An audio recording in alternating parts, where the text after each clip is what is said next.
India vs Afghanistan match third T20 நேற்று நடந்துச்சு. So இந்த மேட்ச்சில் பார்த்தீங்கன்னா ரொம்பவே இன்ட்ரெஸ்டிங்காக இருந்துச்சு அப்படின்னு தான் சொல்லணும். ஏன்னா ஆப்கானிஸ்தான் இப்போ ரீசன்ட் வேர்ல்ட் கப்பில் ஒரு நல்ல பர்ஃபார்மன்ஸ் பண்ணி பெரிய டீம்ஸ் எல்லாமே கூட கன்சிஸ்டண்ட்டாக தோக்கடிச்சாங்க.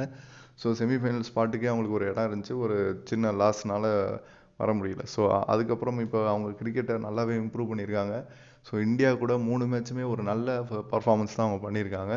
பவுலிங் தான் கொஞ்சம் வீக்காக இருக்கே தவிர மற்றபடி பேட்டிங்கில் சூப்பரான பர்ஃபார்மன்ஸ் பண்ணிகிட்டு இருக்காங்க. ஸோ நேற்று தேர்ட் T20 பார்த்தீங்கன்னா ஃபஸ்ட்டு இந்தியா பேட் பண்ணாங்க.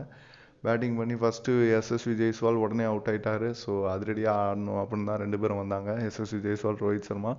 பட் எஸ்எஸ்வி ஜெய்ஸ்வால் உடனே அவுட் ஆனோடனே கோலி வந்தார். பெங்களூர் க்ரௌடு அவ்வளோ சேர் பண்ணாங்க. பட் ஃபஸ்ட்டு பாலே அவுட் ஆகி க்ரௌடை சைலண்ட் ஆக்கிட்டாரு. ஸோ அதுக்கப்புறம் பார்த்தீங்கன்னா சிவம் தூபே அவர் 2 மேட்சாக நல்லா அடிச்சிருந்தார், அவரும் நேற்று சீக்கிரம் அவுட் ஆகிட்டார். அதுக்கப்புறம் வந்த சஞ்சு சாம்சன், அவருக்கு எத்தனை வாய்ப்பு கொடுத்தாலும் அவர் எல்லாம் பேக் பண்ணுறாங்க, நல்ல டேலண்ட்டுன்னு சொல்கிறாங்க, அவருக்காக நிறைய சண்டை போடுறாங்க. பட் இருந்தாலும் அவரோட பர்ஃபார்மன்ஸை கன்வெர்ட் பண்ண மாட்டேங்கிறாரு. ஸோ நேற்றும் ஃபஸ்ட்டு பாலே அந்த சுச்சுவேஷனில் வந்து அவுட் ஆகிட்டு போயிட்டார்.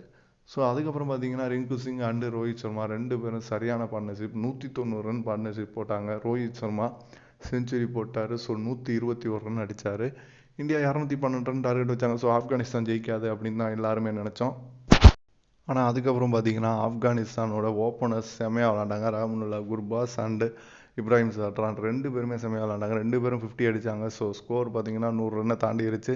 விக்கெட்டே இல்லாமல் போயிட்டு இருந்தாங்க. அதுக்கப்புறம் டக்குன்னு 2-3 விக்கெட் விட்டுட்டாங்க. அதுக்கப்புறம் நபி வந்தார், அடித்தார். அதுக்கப்புறம் குல்புதீன் வந்து கடைசியில் சரியான இன்னிங்ஸ் விளாண்டார். மேட்ச்சு ஒரு 17 ஓவர்லேயே மேட்ச் ஓரளவுக்கு முடிஞ்சிடும் பார்த்தோம். பட் அதுக்கப்புறம் 2 சூப்பர் ஓவர் போய் அந்த சூப்பர் ஓவரும் டை ஆகி அதுக்கப்புறம் வந்து ரவி பிஷ்னாய் செகண்ட் சூப்பர் ஓவரில் 2 விக்கெட் எடுத்து இந்தியா அந்த மேட்ச்சை ஜெயித்தாங்க. So subscribe to